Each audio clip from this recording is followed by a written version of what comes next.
Hello guys, നമ്മൾ കഴിഞ്ഞ ക്ലാസ്സിൽ സ്റ്റോക്ക് ലെവൽസ് വരെ നോക്കിയിട്ടുണ്ടായിരുന്നു. ഇന്ന് നമ്മൾ ഇതിൻ്റെ ബാക്കിയാണ് നോക്കാനായിട്ട് പോകുന്നത്. ഇതുവരെ കണ്ടിട്ടില്ലെങ്കിൽ മുമ്പത്തെ ക്ലാസ്സസ് പോയി കണ്ടിട്ട് വരിക.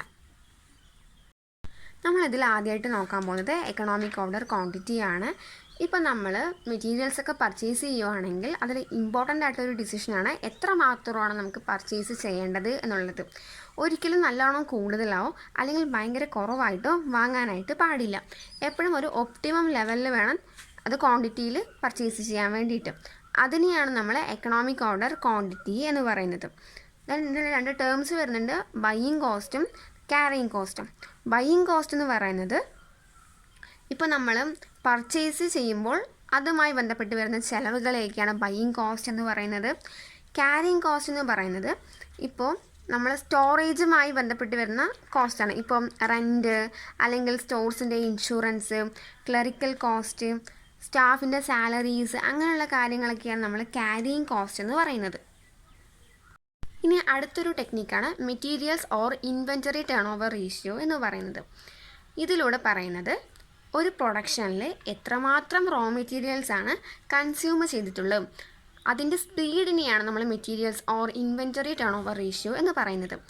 ഇതിൽ നമ്മൾ കണ്ടുപിടിക്കാനായിട്ട് stock turnover ratio equal to cost of materials consumed divided by average stock. ഇതിൽ കോസ്റ്റ് ഓഫ് മെറ്റീരിയൽസ് കൺസ്യൂംഡ് കണ്ടുപിടിക്കാനായിട്ട് opening stock plus purchase minus closing stock. Average stock എങ്ങനെ കണ്ടുപിടിക്കും?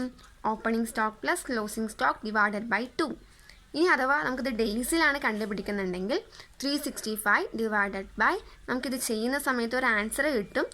അതിവിടെ ചെയ്താൽ മതി. ഇപ്പോൾ ഒരു ക്വസ്റ്റ്യൻ ചെയ്യാം, അപ്പോൾ ക്ലിയർ ആവും. ഇതാണ് നമ്മളുടെ ക്വസ്റ്റ്യൻ. നമുക്ക് ഓപ്പണിംഗ് സ്റ്റോക്ക് തന്നിട്ടുണ്ട്, പർച്ചേസ് തന്നിട്ടുണ്ട്, ക്ലോസിംഗ് സ്റ്റോക്ക് തന്നിട്ടുണ്ട്.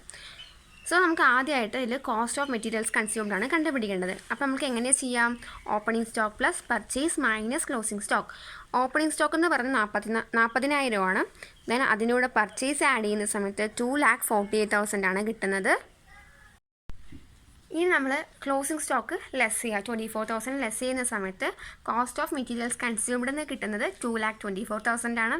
ദെൻ നമുക്കിനി ആവറേജ് സ്റ്റോക്ക് കണ്ടുപിടിക്കണം. ആവറേജ് സ്റ്റോക്ക് കണ്ടുപിടിക്കാനായിട്ട് 40,000 പ്ലസ് 24,000 ഡിവൈഡഡ് ബൈ 2 ചെയ്യാം. അപ്പോൾ നമുക്ക് 32,000 ആണ് കിട്ടുന്നത്. ഇനി നമുക്ക് ജസ്റ്റ് ഇതിൽ അപ്ലൈ ചെയ്താൽ മതി. 2,24,000 ഡിവൈഡഡ് ബൈ 32,000 ചെയ്യുന്ന സമയത്ത് 7 ടൈംസ് ആണ് കിട്ടുന്നത്. നമുക്കത് ഡേയ്സിലാണ് ചെയ്യുന്നുണ്ടെങ്കിൽ 365 ഡിവൈഡഡ് ബൈ 7 ചെയ്യുമ്പോൾ 52 ഡേയ്സ് ആണ് നമുക്ക് ആൻസർ ആയിട്ട് കിട്ടുന്നത്. ഇപ്പോൾ ഞാനിതിൽ എയുടെ മാത്രമേ ചെയ്തിട്ടുള്ളൂ. ഇനി ബിയുടെ നിങ്ങൾ ചെയ്ത് നോക്കുക. എന്തെങ്കിലും ഡൗട്ട്സ് ഉണ്ടെങ്കിൽ ഒന്ന് കമൻറ്റ് ചെയ്യുക.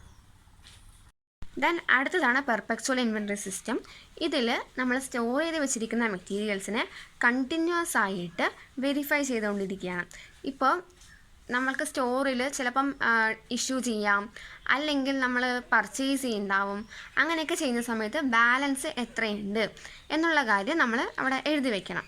പിന്നെ വന്നിട്ട് നമ്മൾ റെക്കോർഡ്സിൽ ഇത്ര സ്റ്റോക്ക് ഉണ്ടെന്ന് പറഞ്ഞ് എഴുതി വെച്ചിട്ടുണ്ടാവുമല്ലോ. അപ്പോൾ അതും പിന്നെ സ്റ്റോറിലുള്ള സ്റ്റോക്ക് ഇത്രയുണ്ട് പറഞ്ഞിട്ടുള്ള അത് രണ്ടും സെയിം ആണോ എന്ന് വെരിഫൈ ചെയ്ത് നോക്കുക.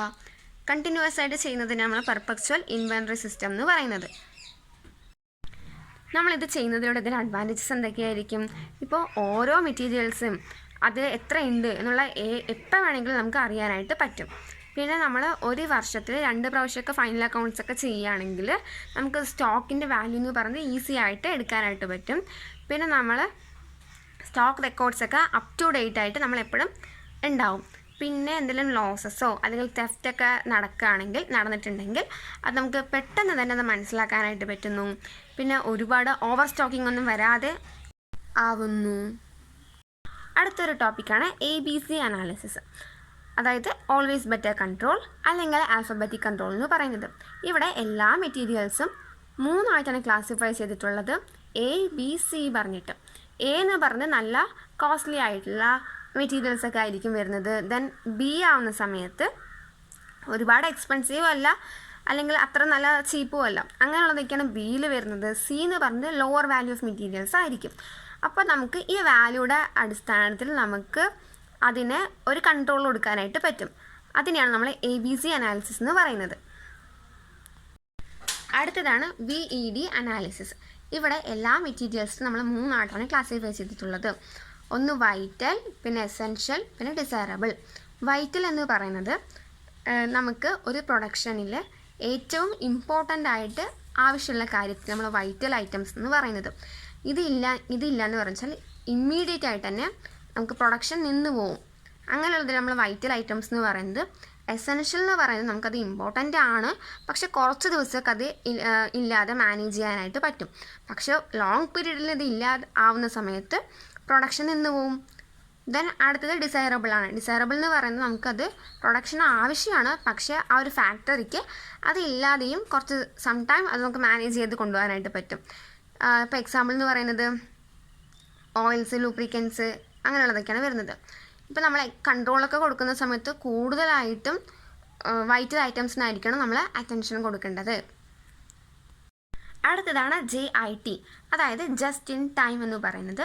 ഇവിടെ ഉദ്ദേശിക്കുന്നത് നമ്മൾ പർച്ചേസ് ചെയ്യുകയോ അല്ലെങ്കിൽ പ്രൊഡ്യൂസ് ചെയ്യുകയോ ചെയ്യുന്നത് what is needed, when it is needed, in just the quantity needed എന്നുള്ള ബേസിസിലായിരിക്കും. അതായത് എന്താണ് ആവശ്യം, എപ്പോഴാണ് ആവശ്യം, എത്ര ക്വാണ്ടിറ്റിയിലാണ് ആവശ്യം എന്നുള്ളതിൻ്റെ ബേസിസിലായിരിക്കും നമ്മൾ പർച്ചേസ് ചെയ്യുകയോ അല്ലെങ്കിൽ പ്രൊഡ്യൂസ് ചെയ്യുകയോ ചെയ്യേണ്ടത്. ഇപ്പോൾ നമ്മൾ മെറ്റീരിയൽസൊക്കെ പർച്ചേസ് ചെയ്യുകയാണെങ്കിൽ നമ്മൾ എപ്പോഴാണോ യൂസ് ചെയ്യുന്നത് അതിൻ്റെ തൊട്ട് മുമ്പായിരിക്കും അത് ഡെലിവർ ചെയ്യുന്നുണ്ടാവുന്നത്. സോ ഇതിലൂടെ നമുക്ക് വേസ്റ്റൊക്കെ എലിമിനേറ്റ് ചെയ്യാനായിട്ട് സഹായിക്കുന്നു. ഓക്കെ, ഇത്രയാണ് നമ്മൾ ഇതിലൂടെ ഡിസ്കസ് ചെയ്യുന്നത്. ഇനി അടുത്ത പോർഷൻസ് നമ്മൾ അടുത്ത പാർട്ടിൽ അപ്ലോഡ് ചെയ്യുന്നതായിരിക്കും. എന്തെങ്കിലും ഡൗട്ട്സ് ഉണ്ടെങ്കിൽ കമൻറ്റ് ചെയ്യുക. താങ്ക്